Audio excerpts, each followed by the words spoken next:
Thanks for joining us. Shawn, welcome. It's great to have you. I know you have a wonderful background. You kind of have grown up really since you were a Boy Scout in the national parks. So I wanted to see Yeah, if I get you to share a little bit about your background. sure. And hi, everybody. Thanks for joining us. I'm very excited to share what we have out here in my neck of the woods and what you can see when you're here.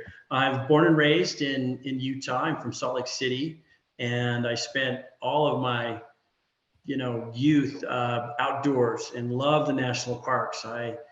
As a scout, we backpacked into the backcountry of Yellowstone, went as a family to Arches and Canyonlands and Capitol Reef National Parks. So it's always been in my blood, and I continue to do that. That's where we go and play a lot of the time. Um, Got started in the tour business back in the late 80s. Got some work as a Japanese speaking tour director and started taking people professionally to the national parks way back then and have been doing it ever since. So definitely a passion of mine, and I feel very blessed to live so close to these wonderful parks. And slightly different. And our Arizona Adventure is actually a trip that you have designed for us. And we're going to be on this one using a motor coach to actually do a lot of our travels. The distance is pretty wide. On this, the fun is we're actually going to come in and out of Las Vegas. So I do want to share the flyer again on our friendshiptours.net under fly tours. You can find these listed.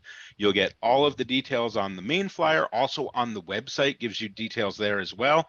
And all of the cancellation policy, payments, everything that you need to know for the business side is right there. But Shawn, why don't we run through this itinerary for everybody? Yeah, great. I think this is a fantastic experience. It's covering northern Arizona. Certainly, Grand Canyon is the anchor and a highlight, but you're going to see so much more than just the Grand Canyon. Grand Canyon is wonderful and spectacular, but I think you'll be surprised at some of the other wonderful things that you'll see. We're also doing this at kind of a perfect time of year to go visit this area in October. The weather's great. It's just, yeah, it's sunny. It's generally dry and kind of those wonderful temperatures in the 70s and maybe 80s, low 80s. So great time to see that whole region. You can see here on the tour highlights a lot of things besides the Grand Canyon that we'll go through on the day-to-day itinerary. But you've got multiple national parks, monuments, so a lot of scenic outdoor beauty. Sedona, it will go about, talk a little bit about Sedona. It's a really unique place, an artist town. And again, the scenery around Sedona is wonderful. We've got a Jeep tour included in there that's really fun there in Sedona to get you off the road a little bit, again, to see that wonderful scenery. There's some historic areas, Route 66. It's really, really loaded with a lot of fun and exciting things to see in northern Arizona. So again, on this one, our round trip flights would be included. Not only that, but we are going to have our staff from Friendship Tours traveling with the group. Then once we get into Las Vegas, we are traveling some pretty good distances. So we have a motor coach for your comfort on this one. And you can see all these great parts listed. The daily breakdown, we're going to kind of go through quickly on this slide, and then we're going to go into more detail and show you each of the days. So Yeah, you'll see we arrive in Las Vegas, and Shawn, we're not really staying in Vegas, but we will at the end, correct? yeah, you're gonna do that first day arrival and overnight in Las Vegas. It's just kind of a good arrival, but then we'll come back to it later with more time at Yep. the end of the trip for that. Day two. Uh, Yep. Yeah, I'll go ahead then. And day two, we're going to travel to the Grand Canyon and do some fun things along the way. It's about a half day drive. It's a little more than four. It's about 5 hours, 4.5, 5 hours total. But we'll make some stops. You're going to see some nice things along the way. We'll do that with the day-to-day here down the road. We'll show you. But it's a nice travel day, and then plenty of time at the Grand Canyon for an afternoon and evening. You're going to stay right in the park, which is wonderful for the access of what you can see. Day three, we'll do a little more of the Grand Canyon as we travel. and make our way a little bit eastward. What I love on this trip is you're not just going to the canyon and seeing it from what they call rims. There are different rims to the Grand Canyon. It's quite massive. I think people, if you haven't seen it, it's really hard to put it into pictures of how big it truly is. And so what this tour does is it allows you to see it from different areas. And while we're traveling around, I think Sunset Crater National Monument might be one of my personal favorites. Right. Yeah. Something you've probably never heard of before, but it's on the outskirts of Grand Canyon National Park, and it's a volcanic crater, part of the unique mix of geology that you'll find all over the Colorado Plateau, which makes up these amazing national parks.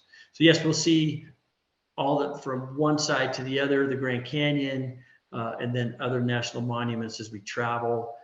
That day on day 3, on day 4, we're kind of making a circle. I think that's good for people to know. We're going to start in Las Vegas. We're going to circle over into Arizona and just crisscross in a circle through all the best attractions in northern Arizona.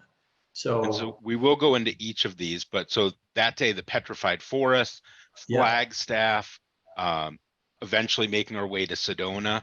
Sedona is, if you haven't been there, the red rocks and just the energy of Sedona is something pretty special. Of course, you see on the screen the pink Jeep tour, which of course, this is one of the places they are famous for. And that's a outback kind of experience that you're going to get. And we'll talk about that a little bit more. Then day 6, tell them a little bit about what they're going to experience there. Right. Day 6 is interesting. Again, I think this is something that many trips to the area, they sort of pass over. And so I'm so glad that we're taking the time not to. Tuzi Gut is a national monument, and it's a ruin site with the ancient Puebloan cultures that were part of the Southwest, left amazing ruins behind. And so you'll experience that. In Jerome, we get to go and see this unique rock formation area that is got a lake. We'll show you some pictures here pretty soon. And then Prescott is a historic part of northern Arizona. It's beautiful. There was a lot of mining back in the 1800s. And so there's wonderful Old West history and scenery. Overall, it's just a really fun day of different things there in northern Arizona. And so there's, even in the traveling time of this, there's lots to do and see. And of course, day 8, we're making our way. Day 7 will be in Vegas, and we'll have a day to kind of explore and see that. So that gives you a very quick synopsis. We're going to go in day by day. This one is self-explanatory. We're flying from Bradley. We're going to land. We're going to have a nice welcome dinner and get ready for this adventure. Day 2 is where the wow factor really comes in. But before you get to the canyon, we're going to actually show you a quick little video about Route 66. So we'll do that in a second. Lunch in Williams, Grand Canyon National Park. Here, there is some optional hiking, and we're going to show you some different options on that in just a second as well. And then we're going to actually overnight in the park. Do you want to talk a little bit about that experience? Yeah, I think it's so great to be right there in the park. The best part about it is that the accommodations are national park accommodations, so they're a little bit rustic, but it's really more about being, connecting with the nature that you're seeing. But the best part is, and we'll show you here in a minute, there is a shuttle system that runs and has all these options of sightseeing and hiking and things that you can do. And it picks up and drops off right at the hotel. So it's a big advantage of staying there. But the nostalgia and the history of a national park lodge is certainly a lot of fun. And I think you'll really enjoy it. It gives easy access to. And it does allow each person to kind of make this their own trip, which is something that I really love. And between our Friendship Tours tour manager and, of course, your wonderful tour director, we're really there to make this experience kind of fit what your needs are. But for those that aren't familiar with Route 66, I do want to share a quick clip with you on what that is all about.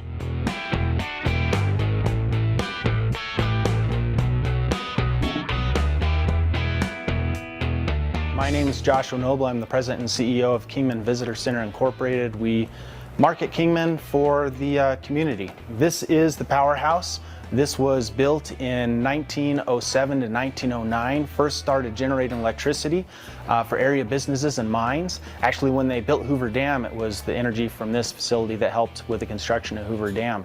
A lot of people know that Route 66 is important, but they don't know why until they come into this museum and they tie it in to the Great Depression, they tie it into America coming out of World War II, and they tied it into the expansion of the country, and they start to see what Route 66 was to the freedom and the lifestyle that's America. So there's a lot of different displays in the building that talk about the history of Route 66 and the communities that were along it. We have different stores that have displays of what sort of things people were carrying. Grapes of Wrath scene, there's actually pieces that came out of people's attics that they remember people carrying on their cars as they were coming through. It was kind of a bittersweet time for communities like Kingman then, because although the travelers coming through were adding to our economy and were buying things and they were sustaining the communities, nobody wanted to have the travelers stay because the travelers would then be a burden on the community, so they were pushing them on. So it wasn't our brightest time, but it was a bittersweet time for communities like Kingman along Route 66.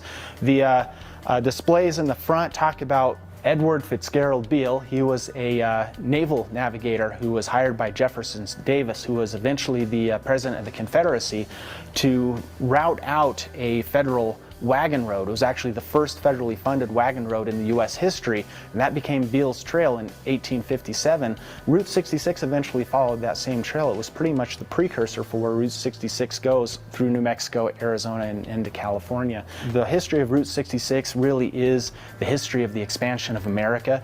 You look at Route 66, it's like looking in the rear view of what built our country. So we definitely will get our kicks on Route 66, and we'll experience some lunch in the different towns, Williams, on this particular day before arriving at the Grand Canyon. And this is a quick idea of what you'll see. The Grand Canyon. Enormous. Iconic. Breathtaking. 2019 marks Grand Canyon National Park's 100th anniversary. But how did it get to be such a beloved destination? Archaeological artifacts suggest that people lived in and around the canyon some 12,000 years ago. Today, it's still considered a sacred place to 11 Native American tribes, despite being moved onto reservations in the 1800s. The United States didn't really explore the area until the Treaty of Guadalupe Hidalgo ceded over 500,000 square miles of land to the U.S., including the Grand Canyon. So, in 1857, the U.S. government sent an expedition led by Lieutenant Joseph Ives to explore the Colorado River. While Ives admired the scenery, in his report he wrote, "The region is, of course, altogether valueless. Ours has been the first, and will doubtless be the last party of whites to visit this profitless locality." History proved Ives wrong. But throughout the late 1800s, companies struggled to make the area profitable, and few were considering this harsh landscape as a tourist destination. Even so, President Benjamin Harrison saw the need to protect this inspiring place and created the Grand Canyon National Forest Reserve in 1893. The Grand Canyon's popularity grew tremendously after that. In 1901, a new rail line ran directly to the Grand Canyon Village, where most tourists to this day start their visit. A comfortable train ride and the brand new El Tovar Hotel enticed the elite class to visit the Grand Canyon, including President Theodore Roosevelt. During his 1903 visit, he emphasized the importance of preserving the Grand Canyon in a speech. "Leave it as it is. You cannot improve on it. Not a bit. The ages have been at work on it, and man can only mar it." And in 1908, Roosevelt declared the Grand Canyon a national monument. And so we are going to get to experience that. And I wanted to share this with you. Shawn, do you want to talk a little bit about, because we are staying in the park, and some of the experiences that they might get there? Right. Yeah, it's great. So there's a shuttle system there. This is actually the best way to see the broadest part of the park with the multiple viewpoints. And so it comes right to the hotel.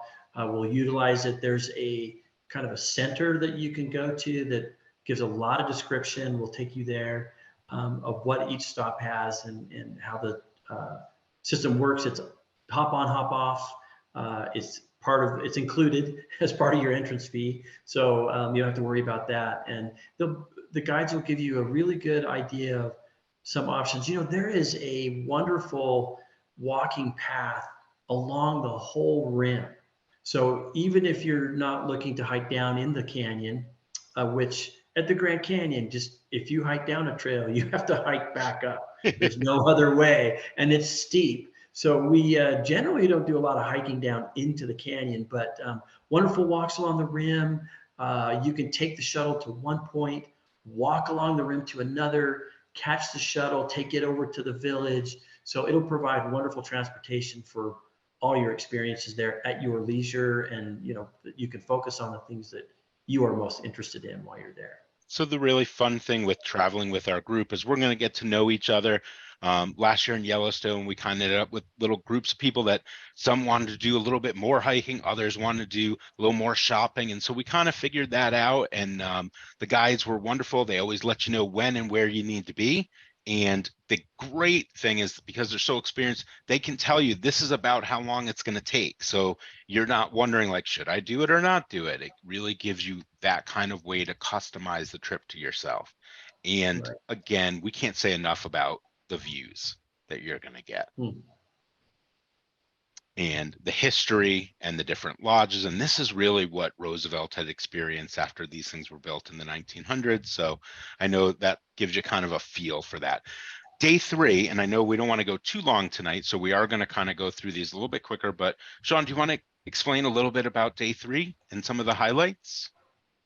Yeah, I think this is, so we're going to continue on out the east side of Grand Canyon National Park. So you get a couple more viewpoints.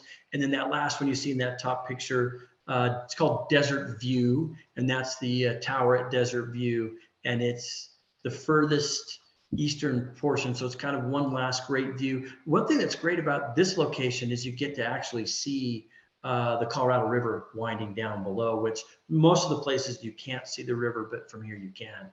We'll then exit the park. We'll go into a section of the Navajo Nation.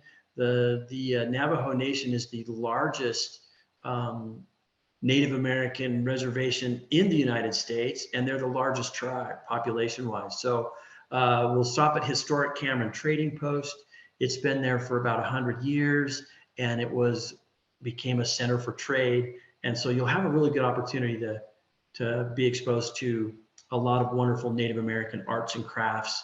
And Cameron particularly has fantastic arts and crafts. And don't miss, right next to the trading post, there is an art museum, and it's free of charge. And make sure you take a little time to walk in there, because some of those Navajo rugs are just amazing and spectacular. So we'll get to know the Navajo a little bit there, and we'll have lunch there. I recommend a Navajo taco if you've ever had an Indian taco. It's Indian fry bread with meat and chili, and they're delicious. So you'll have that choice there. From there, we're going to turn south and travel a little way, away from Grand Canyon and the formations that there, and we'll be actually going uphill as you go into the mountains that surround Flagstaff, Arizona. And this is a big volcanic uplift on top of the Colorado Plateau. So Potki National Monument and Sunset Crater right next to each other. We'll travel through there, lava flows, volcanic craters. It's such a different look than all the red rock that you've seen up to that point. Really enjoyable. And then we'll go in to, everybody's heard about Winslow, Arizona from the Eagles song. Yep. But it's a fun little town. Again, part of Route 66. You're going to get chunks of Route 66 on this trip. But I think the highlight is probably the La Posada Hotel. It's in this little town, and it's just a unique property that you would not expect in a place like Winslow, Arizona. It's beautiful, has beautiful gardens. It's like this little oasis. It was built for the railroad for those who were traveling to Grand Canyon by rail. back in the day. It's just kind of an unexpected highlight, I think, to the end of this day. And so just some images to go along with what we had shared with you.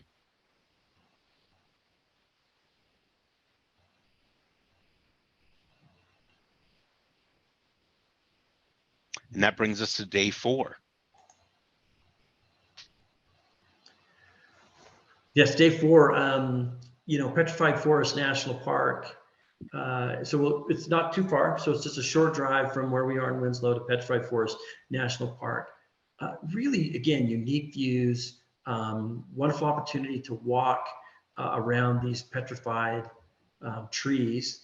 I think some people think that it's going to be standing up like a forest, but that's not how it is. But unique formations, amazing colors in this area with a painted desert, and you'll have an opportunity to take a nice walk in a place called the Crystal Forest. So very enjoyable. Again, one more national park on the list.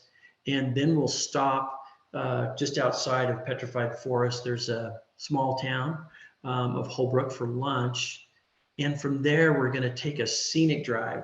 We could just go a different way into Sedona, but we chose to take the scenic drive down Oak Creek Canyon, which is descending from the Mogollon Rim, which is pine forest, beautiful green, and it's just this really beautiful descent along the Oak Creek, which flows right through Sedona and transforming into these beautiful red rock formations as you make your way in Sedona. It's a really beautiful way to get to Sedona. So we're going to do that. And then we have, that's the painted desert. Yeah, great pictures. And then there we are in Sedona. And everywhere you look, the views of these stunning red rocks are all around you. And it's a spectacular town. Without actually going, it's really hard, I find, to explain how magical Sedona is. And so on day 5, we are going to have some time to do some things on our own. So there are various hikes and trails that are all around. And so, Shawn, why don't you take a little bit on day 5 here? Sure. So again, yes, it's an optional time there. We'll make some suggestions. Our guide will go out and lead a nice, easy hike. It doesn't take a lot, like Bell Rock and some of these other places. So wonderful. And again, the time of year is just perfect to get out in the morning and take a wonderful walk. So there's that. And then Sedona is famous as an artist town because of the scenery. And as Brett has mentioned, there's just this vibe about Sedona. It's so many artists have come to live and create, from photographers to painters to sculptors. So there's so much art and creativity going on in Sedona. It's a really fun place to walk the areas. There's just beautiful art galleries and shops and art everywhere. You couldn't go and not experience kind of the countryside, and there's no better way to do that than in the pink Jeep. And do you want to share a little bit about that experience? Yeah, this is great. All the group will be broken up into these smaller vehicles. You have a wonderful local guide who's your driver. You'll get off-road. You will go up and down a little bit. It'll be fun. It'll be exciting. It's about 2.5 hours-ish. And that local guide will not only take you to scenic viewpoints that you can't get to in a car, but they'll also talk a lot about the local history and lore and many other things that are part of Sedona. It's a must-do in Sedona. You've got to get out. And the guides, if you read anything on TripAdvisor or any of that, everybody talks about how special the stories and the experience with the guides are. So definitely the area is gorgeous. This gives you a little bit of a feel. If you're a person that meditates, there's probably no place in the world that might be as calming as this area.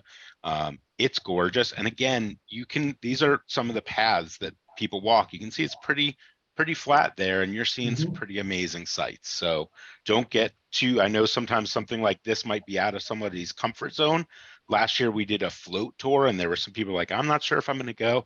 And when we finished, that was the highlight of going through Grand Teton.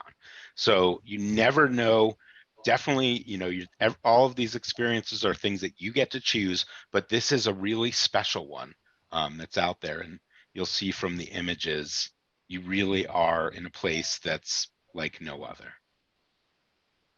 And then day 6, we're going to start making our way back to Vegas, but there's lots to do on the way there as well. Right. Yeah. Coming out of Sedona, you're in it's right on the edge of that Mogollon Rim where the mountains are. And so we're going to mix a little bit of scenery and history. We'll make our way over to Jerome, which is a fun historic mining town, to have a little time to wander there. We'll continue on to the Granite Dells near Prescott. And it's really unique. It's just beautiful. And there's a chance there to just take some pictures and, again, do a short walk and enjoy the scenery. We'll do lunch in Prescott. And then from there, we're going to kind of hop back on the Route 66 and spend a little more time with Route 66. We're actually going to drive on the original Route 66 for a little bit there. So there's still some sections, now it's mostly I-40 through the region, but there are pieces of the original Route 66. And when we get to Seligman, Seligman is one of the kind of the birthplaces of the resurgence and focus of the history of Route 66. There was 2 gentlemen that lived there that started the Route 66 Historical Society. So kind of a step back in time.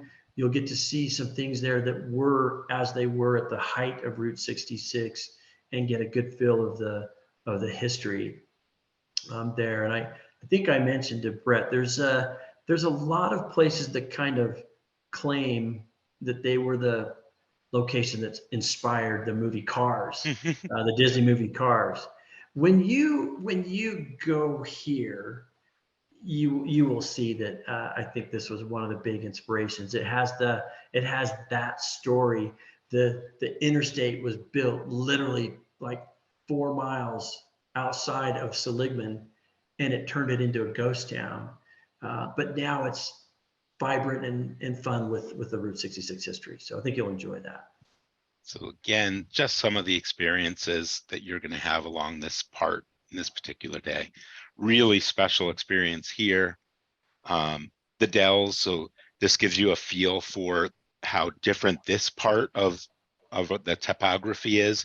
Now, I think, Shawn, that might, for anyone who wonders about Cars and that wonderful Disney movie, I think that one kind of tells you where they got some of the inspiration.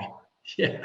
You'll even see some of the scenery. You'll go on this trip, and then when you go home, watch that movie again, and you'll see some of the scenery, and you're like, oh yeah, that's right, where they got it from. So, and of course, making our way, we'll go past where Hoover Dam is, and then end up being in Las Vegas, where we're going to actually have time to do our own thing. So at this point, we're going to arrive. You can do what you like for dinner. Some people might want to rest up. Some people might want to see a show or shopping. So there are some different optional tours that we can help you basically put together on our day. Some of you may just want to go from, in Las Vegas, if you haven't been, the hotels are spectacular to see all the things that are in Bellagio. And I mean, you have volcanoes, you have waterfalls, water shows. There's so much here. There's pretty good system to get around. There is a monorail. There's also some other places from place to place. But in addition to all that, there are some tours. If you wanted to do a day tour back out to Hoover Dam, we can actually help you with that. Pink Jeep Tours does some really interesting stuff. So at night, you can actually do a wonderful tour of the town, and that'll hit some of the great highlights along the way as well. And it's nice because you have a wonderful driver that's kind of bringing you around. There's even one of the best helicopter companies called Maverick, and I'm happy to share some of that with you. And these tours can range from about $115. Obviously, when you go up into a helicopter, we always say when you go up in the air, you go into your wallet. But the Vegas at night is a really neat one. That's a shorter experience, and it's pretty amazing to watch. You can even actually fly from Las Vegas down and land in the Grand Canyon, get out and walk around. And then when you fly back, you do that Vegas at night trip. So there's lots of options and things that can be done there, shows and all kinds of stuff in Las Vegas. It is a spectacular place. If you've never experienced it, I find like I don't sleep because the energy is so amazing there that I can just kind of, just gets you going. So really fun. And then the next day we'll have our transfer, bring us to the airport, and we'll make our way back to Bradley. So that gives you kind of an idea of the trip. These are just some quick clips that are about the Hoover Dam was built experiences. to last 1,000 years and is known as one of the 7 industrial wonders of the world. There are many tour choices, but only one way to see it like this, with a certified adventure guide and a custom tour trekker. So you may do that. This would be the Vegas via helicopter. The Vegas Nights Flight is a journey above the Las Vegas Strip with the best views possible from the sky. Enjoy all the comforts of the EcoStar helicopter as you soar high above famous Vegas landmarks, such as the Bellagio, Caesar's Palace, Stratosphere Tower, downtown Las Vegas, and more. So a different way to see it. Again, these are not included. These would be things that you would add on. Enjoy a spectacular desert sunset over the magnificent beauty of the Grand Canyon on our Wind Dancer Sunset Excursion. Cherish the extended landing time at the bottom of the Grand Canyon while witnessing one of the most brilliant natural wonders of the world. You'll also have a bird's eye view of historic Hoover Dam and Lake Mead on this memorable flight. Champagne, beverages, and a light snack will be served on a bluff overlooking the mighty Colorado. So there are some great adventures that we can have. Your adventure awaits on this wonderful tour that we've put together. Shawn, thanks so much for putting all the hard work in to get this done for us. And for the details, you can find them again on our website, friendshiptours.net. Barb, who is on the call today and works with people like Shawn to find these great trips for us to put together. So if you have seen either the Arizona Adventure, which is unique and special, we have that one for you going in October 6th to the 13th. As Shawn said, one of the best times to visit this area.